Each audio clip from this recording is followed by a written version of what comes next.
Assalamualaikum warahmatullahi wabarakatuh. Perkenalkan, nama saya Sivan Luvia dengan NIM 1706622013. Pada kesempatan kali ini saya akan membuat tutorial penerapan software eFuse mulai dari input data, kemudian tutorial estimasi regresi, dan juga membuat uji asumsi klasik. Nah, yang pertama yang bisa kita lakukan adalah membuat work file-nya terlebih dahulu dengan create a new eFuse work file. Ini klik.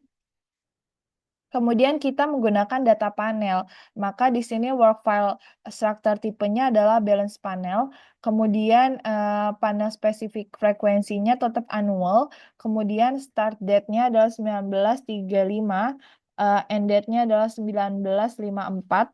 Number of cross section-nya adalah 4 perusahaan dan work file name-nya adalah UAS Evios Siva. Oke. Nah, di sini work file-nya sudah dibuatkan. Nah, kemudian kita bisa memasukkan datanya dengan dua cara. Yang pertama manual dengan klik quick. Di sini ada empathy group. Nah, di sini kita salin satu-satu ke dalam eFuse tersebut dengan menyalin yang ada di Excel. Oke. Pertama adalah variabel Y, yaitu adalah INF. INF sebagai investasi, ini create and add to group-nya adalah alpha series, biar dia bisa memberikan angka koma. Kemudian kita paste. Kemudian variabel X2-nya, X1-nya yaitu HS atau harga saham. Kemudian kita paste. Sini HS sama alpha series. Nah, kemudian variabel X2-nya yaitu NAK.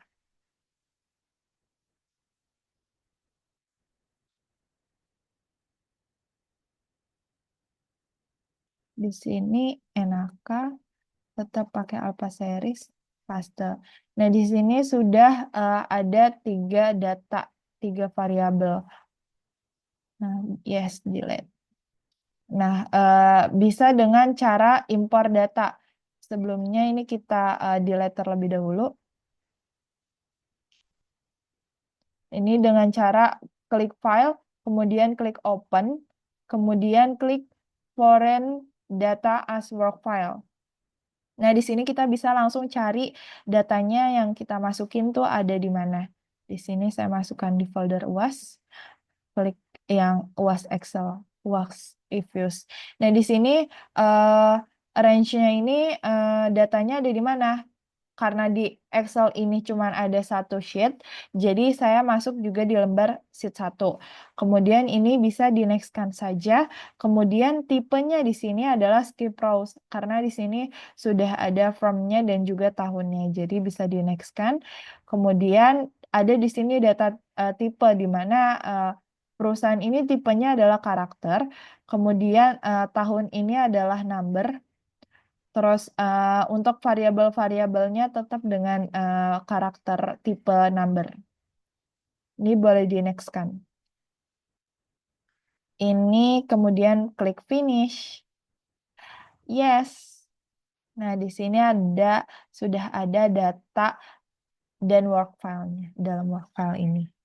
Nah, setelah data-data ini diimpor, dimasukin ke dalam work file ini, langkah selanjutnya yaitu kita bisa langsung melakukan estimasi regresi data panel dengan klik quick, kemudian estimate equation, kemudian di sini masukkan log Y-nya adalah INF investasi, ini C, log lagi variabel X1-nya adalah HS, kemudian log variabel 2-nya adalah NAK.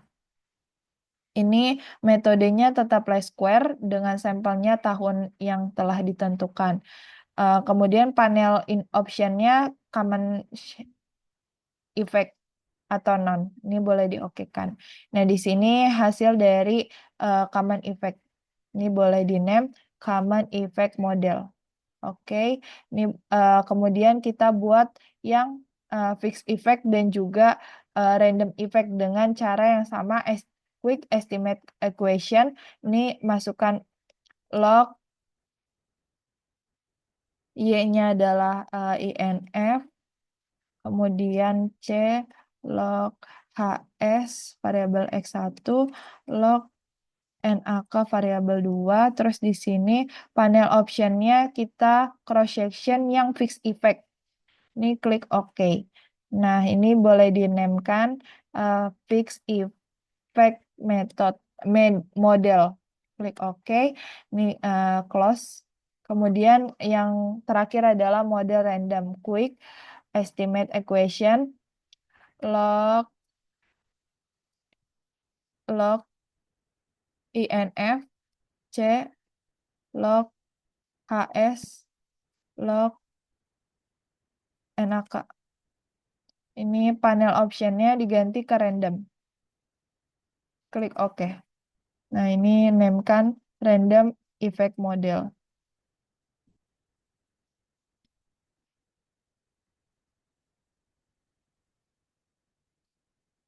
Nah, langkah selanjutnya yaitu kita harus bisa menentukan mana yang lebih baik untuk kita gunakan dalam penelitian tersebut. Nah, di sini kita bisa klik salah satunya, misalnya yang fixed effect terlebih dahulu. Nah, dari data ini untuk menentukannya adalah klik view. Di sini ada fix our random effect testing, di mana bar yang bakal kita gunakan ada dua, redundant fixed effect dengan correlate random effect. Nah, apa sih yang menjadi perbedaan dari kedua bar ini? Untuk redundant fixed effect ini untuk menentukan apakah common effect lebih baik atau fixed effect yang lebih baik, dengan syarat fixed effect ini probability-nya kurang dari 0,05. Sedangkan kalau misalnya dia lebih besar dari 0,05 berarti dia common effect. Nah, untuk yang bar correlate random effect Hausman test ini dia untuk menentukan mana yang lebih baik antara random effect atau fixed effect. Kalau misalnya di atas 0,05 berarti dia yang lebih baik adalah random effect. Sedangkan kalau di bawah 0,05 berarti dia lebih baik fixed effect. Nah, di sini karena ini datanya fixed effect, maka kita uji dulu yang dengan bar yang ini. Nah, di sini sudah terlihat jelas bahwa sesuai yang tadi yang saya jelaskan, syaratnya adalah cross section F-nya yang probability ini jika di atas 0,05 maka dia dinyatakan sebagai common effect. Namun kalau di bawah 0,05 dia dinyatakan fixed effect. Nah, di sini datanya dia di bawah 0,05 berarti fixed effect. Kemudian ini boleh di-close saja. Untuk data yang random effect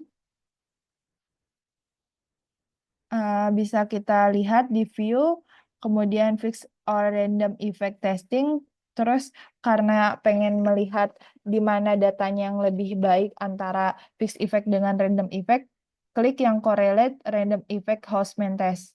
Nah, di sini keluar muncul datanya, di mana untuk cross section random probability-nya ini kalau misalnya di atas 0,05 maka dia dinyatakan random effect, sedangkan kalau di bawah 0,05 maka dinyatakan fixed effect.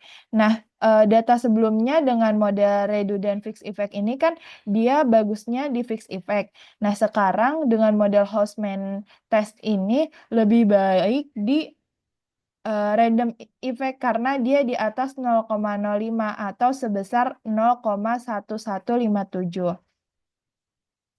Selanjutnya yaitu kita melakukan uji asumsi klasik yang dimana terdiri dari uji normalitas, uji multikolineritas, kemudian uji heterokestatisitas, dan juga uji autokorelasi korelasi, di mana untuk pengujian yang pertama yaitu uji normalitas terlebih dahulu.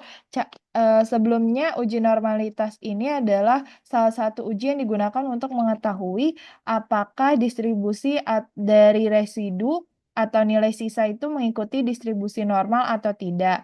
Nah, di sini langkah pertama yang bisa dilakukan adalah dengan buka RAM. RAM itu Random Effect Model. Kemudian klik View. Terus kemudian klik Residual Diagnosa. Kemudian klik Histogram Normality Test. Nah, hasil dari uji normalitas ini adalah probability-nya adalah 0,022456, di mana ini menyatakan bahwa 0,02 ini di bawah dari 0,05. Maka data dari uji normalitas ini adalah tidak normal. Ini dikecilkan terlebih dahulu. Ini. Nah, yang kedua itu uji multikolinearitas, di mana ini digunakan untuk melihat apakah terdapat kolinearitas di antara variabel-variabel independen atau variabel X dalam model tersebut atau tidak. Caranya dengan klik quick, kemudian klik group static, kemudian klik correlation, kemudian kita masukkan variabel X-nya yaitu log HS, log NAK. Ini klik OK. Nah, di sini bisa kita lihat bahwa log HS dan juga log NAK sebesar 0,152488. Nah, dalam uji metode multikolinearitas ini syaratnya itu harus kurang dari 0,8.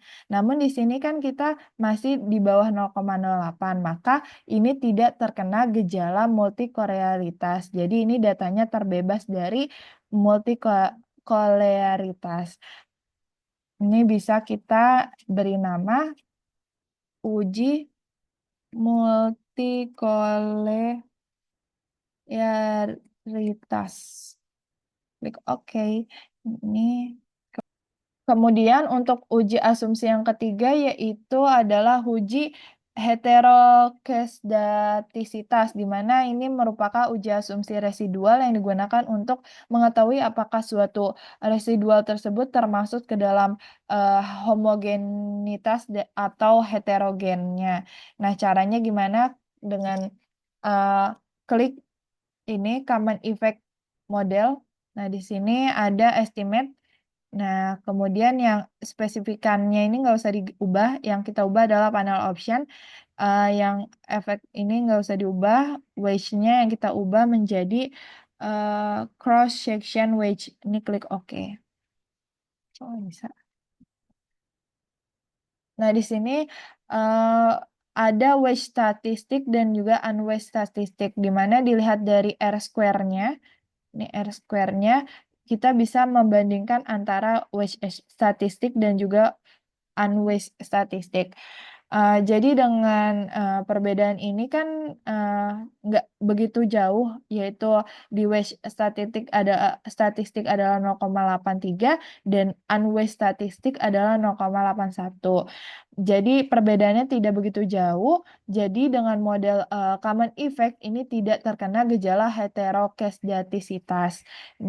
Kemudian kita bisa cek juga nih dengan model yang lain, seperti model fixed effect. Kita klik dulu FEM-nya.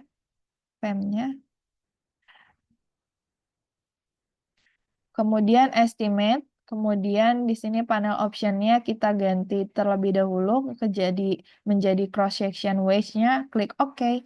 Kemudian di sini bisa dilihat bahwa ada efek ini sebentar.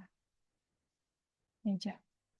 Bahwa di sini ada wedge statistik dan juga unwedge statistik, di mana kita lihat adalah R square-nya adalah 0,92 di wedge statistik dan di unwedge statistik adalah 0,93. Ini perbedaannya yang sangat amat kecil sekali, nggak begitu jauh hasilnya. Jadi dengan model fixed effect ini juga tidak terkena gejala heteroskedastisitas. Yang terakhir itu ada uji asumsi autokorelasi, di mana ini untuk mengetahui apakah suatu residual ini bebas atau saling bergantungan satu sama lain. Untuk cara mengetahuinya yaitu dengan klik rem. Rem itu adalah random effect model, di mana di sini kita klik estimate, kemudian di sini klik panel option, terus kemudian cross section-nya diganti menjadi random effect benar. Klik OK. Nah, di sini kita selanjutnya yaitu pengujian asumsi autokorelasi, ini yang keempat, yang terakhir. Ini merupakan uji asumsi yang digunakan untuk mengetahui apakah suatu residual ini bebas atau saling bergantung dengan satu sama lain. Nah, gimana cara kita lihatnya adalah dengan melihat di sini ada random effect model, kita klik, kemudian estimate, kemudian panel option, ini klik OK. Kita fokusnya hanya di waste statistik di bagian dustbin Watson stat. Nah, di sini. Nah, di sini jika dustbin Watson-nya ini terletak di antara -2 dan juga 2, maka data tersebut terbebas. Namun kalau jika dustbin Watson ini lebih dari 2 atau kurang dari -2, maka data ini terkena autokorelasi. Sekian penjelasan tutorial penerapan software Efuse 13 dari mulai kita memasukkan data, terus kemudian tutorial estimasi mode regresi dan juga membuat uji klasik asumsi. Nah, sekian dari saya. Terima kasih. Jangan lupa like, comment, dan subscribe. Wassalamualaikum warahmatullahi wabarakatuh.